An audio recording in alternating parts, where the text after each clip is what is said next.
Ini temanya adalah bagaimana mendidik anak supaya nggak manja gitu ya. Sebenarnya apa sih ayah yang dimaksud dengan belajar menyayangi tanpa memanjakan? Iya, karena banyak yang kepleset ya. Iya. Kalau menyayangi itu artinya ya apa yang dia mau kita kasih gitu kan. Kalau dia kesulitan kita bantu, itu kan sebenarnya wujud sayang, bener nggak sih saya gitu kan? Ya sebenarnya begini, kalau kita bicara sayang, sayang kemudian versus manja. Yang paling mudah kita melihat dari manja dulu. Yeah. Manja itu kan sebenarnya temannya adalah tidak mandiri. Ya, teman kata-katanya adalah tidak mandiri. Yeah. Nah, kemudian kenapa sih seseorang bisa manja? Nah, biasanya penyebabnya itu banyak diberikan kemudahan atau fasilitas. Seperti itu. Nah, kalau kita kaitkan antara manja dengan sayang, sayang itu sesuatu yang apa ya, intangible sebenarnya ya. Jadi nggak kelihatan, nggak nyata bentuknya seperti apa.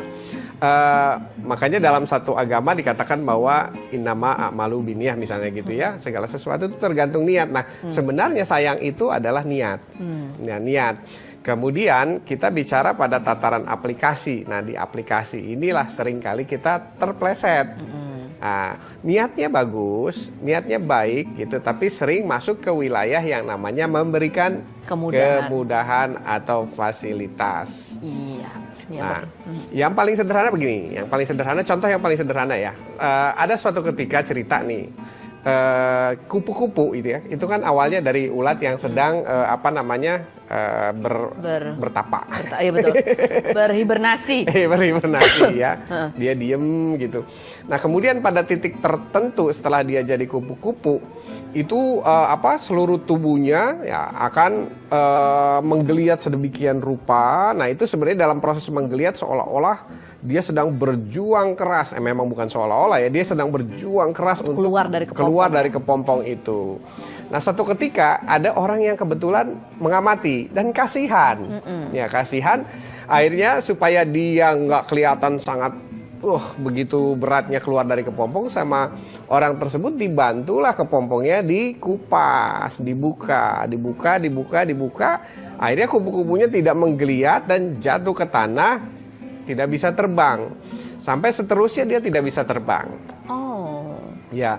Tujuan dari orang tersebut baik, sayang sama kupu-kupunya, kasihan. Supaya tidak susah-susah, supaya tidak berat dan supaya tidak menderita gitu. Persis, kira-kira seperti itu. Alam semesta ini sudah menciptakan bahwa ternyata menurut para peneliti pada saat kupu-kupu menggeliat itu, dia sedang mengalirkan seluruh cairan-cairan yang dibutuhkan ke dalam sendi-sendi yang ada di tubuhnya sampai ke ujung sayapnya. Nah, pada saat dia tidak menggeliat, maka cairan itu tidak menyebar ke seluruh tubuhnya dan itu tidak jadi kokoh sayapnya, jadi lentur gitu. Nah, jadi sebenarnya sebuah upaya, sebuah kerja keras itu sudah rancangan alam. Nah, dari sana kita bisa menangkap pesan bahwa sebenarnya pada saat kita sayang terhadap kupu-kupu itu, tugas kita dalam sayang ini adalah bukan membantu memecahkan masalahnya kupu-kupu, tapi cukup memperhatikan apakah di sebelahnya ada kucing yang hendak untuk menggigit atau memukulnya, atau ada binatang-binatang lain yang hendak merusaknya. Jadi sebenarnya proses kasih sayang itu adalah melindungi. Jadi lebih melindungi, to protect dari sesuatu yang kira-kira bahaya, bukan membantu dia untuk lebih mudah. Jadi membantu dia dari sesuatu yang sifatnya bahaya, bukan membantu mempercepat ataupun mempermudah sebuah proses. Persis, begitu gitu ya. kira-kira. Itulah, jadi tujuan kita ingin memberikan sayang, tapi tujuan akhirnya tentunya supaya apa sih kita tuh melahirkan anak sampai dia besar, supaya apa tujuannya? Ayo coba dipikir lagi. Dan itulah tugas kita ya, untuk membantu dia menjadi dewasa.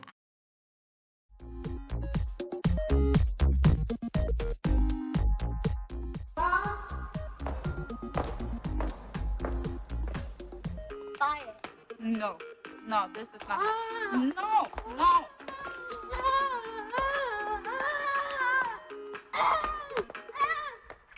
Daddy. Fire. No. Daddy! Stop.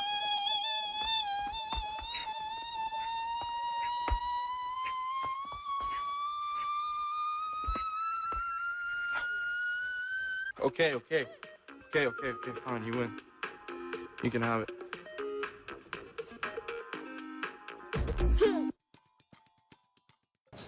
Nah, itu ya, ada 1001 cara dan senjata yang dilakukan oleh anak kita sebagai ancaman supaya bisa menuruti apa kemauannya. Tapi apa sih ayah akibat yang buruk yang bisa terjadi kalau kita tuh sebagai orang tua terlalu mudah gitu, apa-apa dipermudah anaknya, apa-apa oke, cerai ya, you win kayak tadi tuh ya, kamu menang deh, oke dibeliin.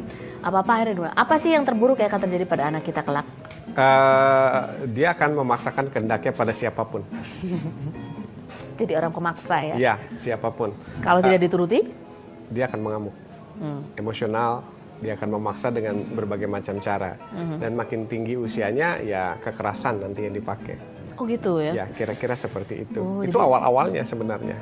Makanya saya menulis buku yang judulnya 37 Kebiasaan Orang Tua yang Melahirkan Perilaku Buruk. Dan tadi ya film itu salah satunya ada di poin yang saya uraikan di buku tersebut. Itu artinya dia mengalah pada anak ya, tidak konsisten. Yang pertama dia katakan tidak, kemudian setelah itu oke, kamu win. Pada saat dia bilang kamu menang, dia akan gunakan cara itu lagi. Seperti itu. Jadi pada saat kita menjadi orang tua mendidik, ada teknik-teknik yang bisa menghindari seperti tadi supaya anak tidak manja. Karena manja ini ada dua persepsi ya. Pertama, manja itu adalah manja yang sifatnya disayang-sayang. That's okay kalau itu. Itu adalah kebutuhan kedekatan. Saya tidak menyebut itu manja. Tapi kalau manjanya sudah mengarah meminta segala hal dan harus dipenuhi, nah ini yang agak repot. Itu yang bisa berakibat buruk pada perkembangan karakternya di kelak kemudian setelah dewasa ya. Iya, persis. Jadi kalau misalnya terjadi seperti itu, anak ingin meminta sesuatu dan kemudian dengan gaya itu apa yang harus kita lakukan? Baik, pertanyaannya bagus banget ini. Saya sering sekali menangani anak-anak yang seperti ini dan diantaranya dua anak saya. Gitu. Pasti ya. Iya, karena setiap anak punya instingtif seperti itu. Sebenarnya pada saat dia mengalami seperti itu, kita tidak perlu khawatir karena itu adalah semua proses yang akan dilalui oleh setiap anak. Setiap anak itu diberi dua program dalam kepalanya. Yang pertama adalah program highly order thinking, jadi berpikir tingkat tinggi. Berpikir tingkat tinggi itu artinya dia ingin mencoba trial, pegang, lempar, pakai apapun. Nah, kemudian yang kedua adalah egosentris. Egosentris itu adalah memaksakan kehendak. Nah, ternyata program egosentris ini sebenarnya udah dirancang sama Tuhan. Jadi, kenapa setiap anak itu memiliki naluri memaksakan kehendak? Karena ternyata bahwa dalam proses pertumbuhannya mulai dari 0 tahun sampai 5 tahun itu sistem sarafnya sedang bertumbuh pesat. Dan sistem saraf itu bertumbuh berkenaan dengan pergerakan dan apa yang dia lakukan. Jadi kalau misalnya seorang anak nih ya, misalnya Fanny lagi pegang kertas itu. Kemudian ada balita datang, ambil. Nah, dia pengen pegang ya. Nah, terus biasanya kan no gitu ya. Jangan, nggak bisa, nggak boleh. Nah, pada saat nggak boleh itu maka satu sarafnya nggak jadi tumbuh. Oke. Ya, jadi bayangkan kalau misalnya si anak ini dilarang sana, dilarang sini, dan dilarang sana. Jadi nggak ada yang tumbuh sarafnya. Nah, Tuhan tahu itu bahwa orang dewasa akan selalu banyak melarang anak, makanya dikasih satu software lagi atau satu program yang namanya melawan. Nah, melawan seperti tadi atau berstrategi melawan. Dia melawan sampai titik terakhir. Nah, makanya saya punya program yang namanya begini.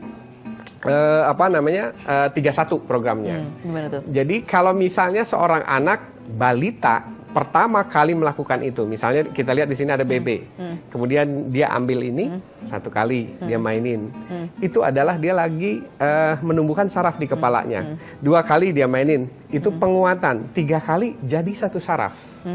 Nah, 4 kali baru oke, bebek ini tidak boleh lagi dimainkan karena sarafnya sudah jadi. Kemudian remote juga begitu, dia main remote gitu ya, remote TV dan sebagainya. 1 kali that's okay, karena dia sedang belajar hukum fisika sebab akibat. Oh, kalau dipencet ini di sana berubah. Kemudian 2 kali that's okay, itu penguatan saraf, karena saraf itu bertumbuh pakai sistem tembakan ya. Nah, kemudian ketiga jadi saraf itu, jadi 1, 2, 3 nanti rimbun itu di dalam kepala anak. Nah, disitulah kenapa pada saat 3 kali awal itu tidak perlu dilarang, tapi yang keempat itu harus diluruskan. Jadi kalau keempat, kelima, keenam, ketujuh dia main remote terus, itu namanya ganggu sudah. Dan ingat, balita. Di bawah 5 tahun ya. Di bawah 5 Kalau tahun. udah di atas 5 tahun lain lagi mungkin treatmentnya. Iya. Betul. Oke.